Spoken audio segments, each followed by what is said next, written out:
AICC రాష్ట్ర వ్యవహారాల incharge Meenakshi నటరాజన్తో మంత్రి కొండా సురేఖ సమావేశమయ్యారు.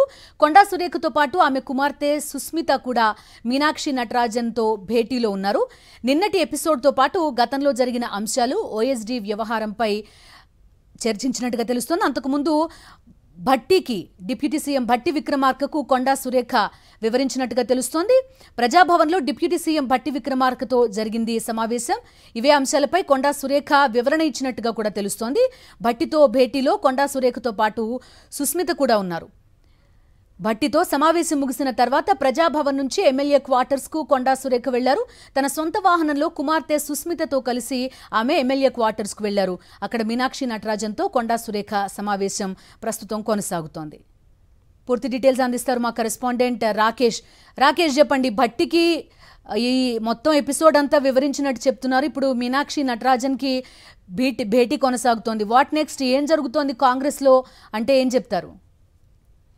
కొండా సురేఖ ఎపిసోడ్ లో క్షణం ఉత్కంఠగానే కొనసాగుతుందని చెప్పుకోవచ్చు. వైపు సచివాలయంలో కేబినెట్ భేటీ సమావేశం కొనసాగుతుండగా, మరోవైపు మంత్రివర్గంలో ఉన్న కొండా సురేఖ మాత్రం ఇటు ఇన్ఛార్జి మీనాక్షి నటరాజన్ తో భేటీ అయ్యారు. ఇది ఒక తీవ్ర చర్చనీయాంశంగా మారింది. ముఖ్యంగా అనారోగ్యంతోనూ ఇతర కారణాలతో చాలా మంది ఒక్కొక్క సందర్భంలో కేబినెట్ కు హాజరుకారు. కానీ ఒక ఇష్యూలో పర్టికులర్ ఇష్యూలో కేబినెట్ సమావేశం జరుగుతుండగా మంత్రికి హైదరాబాద్ లో ఉండి గైరాజు కావడం అనేది ఒక చర్చనీయాంశంగా మారిందని చెప్పుకోవచ్చు. కాసేపటి క్రితం కేబినెట్ సమావేశం ముందు డిప్యూటీ సీఎం భట్టితో భేటీ అయిన కొండా సురేఖ, ఆమె కూతురు సుస్మిత పటేల్ ఇద్దరు కూడా గత కొద్ది రోజులుగా జరుగుతున్న వ్యవహారాలపై వివరణ ఇచ్చినట్టుగా సమాచారం. ఏం జరుగుతుందని తెలియజేసినట్టుగా సమాచారం. అతనికి నేరుగా ఎమ్మెల్యే క్వార్టర్స్ కు వచ్చిన సంబంధించి కొండా సురేఖ అలాగే సుస్మిత ఇద్దరు కూడా ప్రస్తుతం ఇన్ఛార్జి మీనాక్షి నటరాజన్ తో భేటీ అయ్యారు. జరిగిన పరిణామాలపై వివరిస్తున్నట్టుగా సమాచారం. ఉదయమే కొండా సురేఖ వ్యవహారం, సుస్మిత మాట్లాడిన వ్యాఖ్యల పట్ల ఇన్ఛార్జి కొంత అసహనం వ్యక్తం చేసినట్టుగా సమాచారం. ముఖ్యంగా సీఎం ని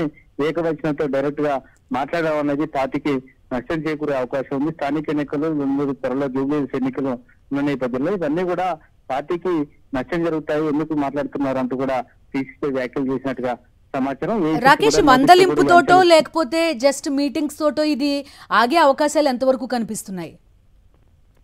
ఆ పరిస్థితి కనిపించట్లేదు. ఎందుకంటే ఓఎస్డీ వ్యవహారంలో ప్రభుత్వం చాలా సీరియస్ గా ఉంది.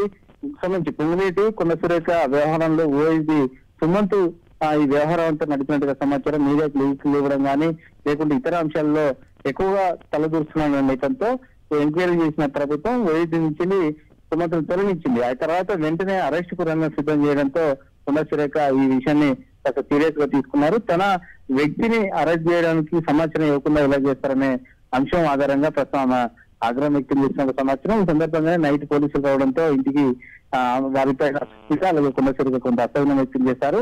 సిట్టింగ్ మంత్రి ఉన్న తన ఇంటికి డైరెక్ట్ గా పోలీసులు రావడం పట్ల మంత్రి కొండా సురేఖ అభ్యంతరం వ్యక్తం చేస్తున్నారు. తనకు సమాచారం ఇస్తే తానే ఓఎస్డీ మాజీ ఓఎస్డీని అప్పగించే దాన్ని కదా అనే ఒక అంశాన్ని ఆమె మంత్రుల వద్ద ప్రస్తావిస్తున్నట్టుగా సమాచారం. దీనిపైన ప్రభుత్వంలో అసలు ఈ అరెస్టు సంబంధించి ఏం జరిగింది, ఏం వర్గాల్లో ఏం జరిగింది, ఇటు కొండా సురేఖ సైడ్ ఏం జరిగింది అనే దానిపైన రాకేష్ ఒక ఫైనల్ క్వశ్చన్ చెప్పండి. ఇప్పుడు మీనాక్షి నటరాజన్ తో మీటింగ్ జరుగుతుంది కదా, కేబినెట్ కూడా జరుగుతున్నట్టుంది, ఇక్కడ నుంచి వెళ్లే అవకాశం ఉందా? కేబినెట్ ఇంకా 2 నుంచి 3 గంటల పాటు జరిగే అవకాశం ఉంది. ఎందుకంటే కీలక అంశాలు ఈ ఎజెండాలో ఉన్నాయి. అయితే మరొక 15-20 నిమిషాలలోనే ఇన్ఛార్జితో భేటీ ముగిసే అవకాశం ఉంది. ప్రతి భేటీ సందర్భంగా ఇన్ఛార్జితో మీటింగ్ తర్వాత కుదిరితే వస్తానట్టుగా కొండా సురేఖ చెప్పినట్టుగా సమాచారం. ఈ భేటీ తర్వాత మీడియాతో మాట్లాడే అవకాశం ఉన్నట్టుగా కూడా తెలుస్తుంది. ఒకవేళ ఆ పరిస్థితిలో ఉంటే ఖచ్చితంగా ఇక్కడి నుంచి నేరుగా సెక్రటరీ వెళ్లే అవకాశం కూడా ఉంది. Okay Rakesh, thank you. మంత్రి కొండా సురేఖ కేబినెట్ సమావేశానికి గైర్హాజరయ్యారు. ప్రజాభవన్ లో డిప్యూటీ సీఎం భట్టి విక్రమార్కతో భేటీ తర్వాత ఆమె సచివాలయానికి వెళ్లకుండా వెళ్లిపోయారు. ఏఐసీసీ రాష్ట్ర వ్యవహారాల ఇన్ఛార్జి మీనాక్షి నటరాజన్ తో మంత్రి కొండా సురేఖ సమావేశమయ్యారు. కొండా సురేఖతో పాటు ఆమె కుమార్తె సుస్మిత పటేల్ కూడా మీనాక్షి నటరాజన్ తో భేటీ అయ్యారు. నిన్నటి ఎపిసోడ్ తో పాటు గతంలో జరిగిన అంశాలు ఓఎస్డీ వ్యవహారంపై భట్టికి కొండా సురేఖ వివరిస్తున్నట్లుగా సమాచారం. అంతకుముందు ప్రజాభవన్ లో డిప్యూటీ సీఎం భట్టి విక్రమార్కతో జరిగిన సమావేశంలోనూ అవే అంశాలపై కొండా సురేఖ వివరణ ఇచ్చినట్లుగా తెలుస్తోంది. భట్టితో భేటీలో కొండా సురేఖతో పాటు సుస్మిత కూడా ఉన్నారు. భట్టితో సమావేశం ముగిసిన తర్వాత ప్రజాభవన్ నుంచి డైరెక్ట్గా ఎమ్మెల్యే క్వార్టర్స్కు కొండా సురేఖ వెళ్లారు. తన సొంత వాహనంలో కుమార్తె సుస్మితతో కలిసి ఆమె ఎమ్మెల్యే క్వార్టర్స్కు వెళ్లారు. అక్కడ మీనాక్షి నటరాజన్తో కొండా సురేఖ సమావేశం కొనసాగుతోంది. పూర్తి అప్డేట్స్ అందిస్తారు మా కరెస్పాండెంట్ రాకేష్.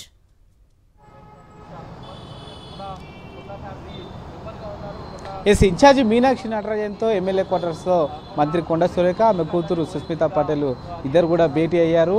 ఈ మొత్తం వ్యవహారం పైన వివరణ ఇస్తున్నట్టుగా సమాచారం. అసలు సుమంత్ ఉభయదిని ఎందుకు తొలగించాల్సి వచ్చింది, ఆ తర్వాత జరిగిన పరిణామాలేంటి, నిన్న రాత్రి తమ ఇంటికి పోలీసులు వచ్చిన తీరు, ఈ అన్ని అంశాలపైన వివరిస్తున్నట్టుగా సమాచారం. ఇంతకంటే ముందే డిప్యూటీ సీఎం భట్టితో భేటీ అయిన కొండా సురేఖ ఈ అంశాలపైన స్పష్టత ఇచ్చినట్టు సమాచారం. అయితే తమకు ప్రభుత్వం అండగా ఉంటుంది, సీఎం తాను అండగా ఉంటారంటూ కూడా భట్టి చెప్పినట్టుగా తెలుస్తూ ఉంది. దాదాపుగా 1 అవర్ అవుతుంది ఈ భేటీ కొనసాగబట్టి. సంబంధించి ఇన్ఛార్జి ఏం చెప్తున్నారు, ఎందుకంటే ఇన్ఛార్జి ఈ విషయంలో కాస్త సీరియస్గా ఉన్నారు. ఎందుకంటే పొన్లం అడ్లూరి ఇద్దరి మధ్య మొదలైన వివాదం కాస్త ఆ తర్వాత 6 నుంచి 7 మంత్రుల మధ్య ఒక్కొక్క అంశం కొంతమంది మంత్రుల మధ్య వివాదంగా మారింది. దీంతో క్యాబినెట్లో సగం మంత్రులు ఈ నెల రోజుల గ్యాప్లోనే వివిధ వివాదాల్లో చిక్కుకున్నారు. న్యూస్కు సంబంధించి ఇష్యూలో ఎక్కువ కూడా ఇన్వాల్వ్ అయిన పరిస్థితి కనబడుతోంది. ఈ నేపథ్యంలో ఒక సమస్య పరిష్కరించగానే మరొక సమస్య తెరపైకి రావడం అనేది ప్రభుత్వాన్ని ఇబ్బంది పెడుతుంది, పార్టీ కూడా ఇబ్బంది పెడుతున్న నేపథ్యంలో దీనికి ఒక పులి స్టాప్ పెట్టాలని పార్టీ భావిస్తూ ఉంది. ఈ అన్ని అంశాలను ఇప్పటికే ఏఐసీసీకి ఇచ్చిన నేపథ్యంలో ఏఐసీసీ కూడా మంత్రుల వ్యవహారం పైన సీరియస్గా ఉన్నట్టుగా సమాచారం. దీనికి ఒక కంక్లూజన్ ఇవ్వాలని అనుకుంటున్నారు. 1-2 రోజుల్లో దీనికి సంబంధించి ఇన్ఛార్జి స్థాయిలో ఒక కీలక సమావేశం నిర్వహించే అవకాశం కనిపిస్తూ ఉంది. సమిష్టి నిర్ణయాలు తీసుకోవడం లేదు, ఏదైనా నిర్ణయం తీసుకున్నప్పుడు వెంటనే మీడియా కాకుండా పార్టీ అంతర్గతంగా చర్చించాలనే ఒక నిబంధనను పెట్టబోతున్నట్టుగా సమాచారం. అయితే కొండా సురేఖ విషయంలో మాత్రం ఇప్పుడు ఏం చేస్తారు అనే ఒక చర్చ జరుగుతుంది. ఎందుకంటే ఓవైపు క్యాబినెట్ భేటీ జరుగుతుండగా మరోవైపు కొండా సురేఖ ఇన్ఛార్జితో భేటీ కావడం అనేది తీవ్ర చర్చనీయాంశంగా మారింది. హైదరాబాద్లో అందుబాటులో ఉన్న కొండా సురేఖ క్యాబినెట్కు గైర్హాజరు కావడం అనేది కొంత రాజకీయ వర్గాల్లో చర్చగా దారితీస్తుందని కూడా చెప్పుకోవచ్చు. అయితే ఇన్ఛార్జ్ ఇప్పుడు కొండా సురేఖకి ఏం చెప్తుంది అనేది చూడాలి. ఎందుకంటే ఓఎస్డీ అరెస్ట్ విషయంలో కొండా సురేఖ అభ్యంతరం చెప్తా ఉన్నారు. తన ఇంటికి పోలీసులు రావడం పట్ల కూడా కొంత అసహనం వ్యక్తం చేస్తున్నారు. ప్రభుత్వంలో మంత్రిగా ఉన్న ఇంటికి నేరుగా తనకు సమాచారం లేకుండా పోలీసులు రావడాన్ని కొండా సురేఖ కానీ కొండా సురేఖ కూతురు కానీ తీవ్రంగా తప్పుపడుతున్నారు. తమకు సమాచారం ఇచ్చుంటే తమ నిర్ణయాన్ని కానీ లేకుంటే తామే తమ ఓఎస్డీని అప్పగించి వేరే కదా అనే అభిప్రాయాన్ని కూడా ఇన్ఛార్జి వద్ద కానీ డిప్యూటీ సీఎం భట్టి వద్ద మాత్రం వ్యక్తం చేసినట్టుగా సమాచారం. అయితే పోలీసులకు సంబంధించి పోలీసులు ఇక్కడ ఏమైనా అత్యుత్సాహం ప్రదర్శించారా, ప్రభుత్వంలోనే వర్గాలు ఎవరైతే పెద్దలు ఉన్నారో వారు నేరుగా సంబంధించి పోలీసులకు గైడ్ చేశారా, ఎక్కడ తప్పు జరిగింది, డైరెక్ట్గా పోలీసులు మంత్రి ఇంటికి వెళ్ళడానికి గల కారణాలు ఏంటి, ఇందులో పోలీసులు డైరెక్ట్ ఇన్వాల్వ్మెంట్ ఉందా లేకుంటే ప్రభుత్వ వర్గాలు పెద్దలు ఏమైనా డైరెక్ట్ ఇలా చేయమని చెప్పారా, ఈ మొత్తం వ్యవహారంలో ఎవరో ఒకరు ఇది ఎవరు చేశారనేది తేలాలనేది కొండా సురేఖ అడుగుతున్నట్టుగా సమాచారం. ఇటు సంబంధించి కొండా ఇన్ఛార్జి నుంచి కూడా కొంత అసహనం వ్యక్తం చేసినట్టుగా కనిపిస్తూ ఉంది. ఎందుకంటే ఏం జరిగినా కానీ పార్టీ అంతర్గతంగా మాట్లాడాల్సిన విషయాలను నేరుగా బహిరంగంగా మీడియా ముందు మాట్లాడడం, సీఎంని మిగతా మంత్రులను కోడ్ చేస్తూ విమర్శలు చేయడం అనేది పార్టీకి నష్టం జరుగుతున్న విషయాన్ని కూడా ఈ సందర్భంగా చర్చకు వచ్చినట్టుగా సమాచారం. ఓవరాల్గా ఏం జరగబోతుంది అనేది మరికాసేపట్లో తెలిసే అవకాశం ఉంది, మీడియా ముందు మాట్లాడే అవకాశం ఉంది. అయితే కొండా సురేఖ ఇంకా క్యాబినెట్ భేటీ కొనసాగుతుందా, ఆ భేటీకి చివరి నిమిషంలోనే అటెండ్ అవుతుందా లేదా అనేది మాత్రం కొంత సస్పెన్స్గా ఉందని చెప్పుకోవచ్చు. ఒకవేళ అటెండ్ కాకపోతే మాత్రం పెద్ద చర్చకు దారితీసే అవకాశం ఉంటుంది, నేషనల్ స్థాయిలో కూడా ఒక ఇష్యూగా మారే అవకాశం ఉంటుంది. ఎందుకంటే అందుబాటులో ఉండి మంత్రి అసంతృప్తితో క్యాబినెట్ సమావేశం రాకపోవడం అనేది చర్చ ఖచ్చితంగా దారితీసే అవకాశం ఉంటుంది. కాబట్టి ఇన్ఛార్జ్ మ్యాక్సిమం ఖచ్చితంగా అటెండ్ కావాలి, ఈ క్యాబినెట్ సమావేశానికి చివరి నిమిషంలో వెళ్ళాలని ఆదేశించే అవకాశం కనిపిస్తూ ఉంది. ఈ భేటీ తర్వాత మీడియాతో కూడా కొండా సురేఖ మాట్లాడుతుందనే ఒక చర్చ అయితే జరుగుతుంది. ఆమె సన్నిధులు అయితే చెప్తా ఉన్నారు. చూడాలి మరి ఏం జరుగుతుందనే ఒక ఆసక్తి అయితే ప్రస్తుతం ఎమ్మెల్యే క్వార్టర్స్ ముందు ఉంది. Thank you Rakesh.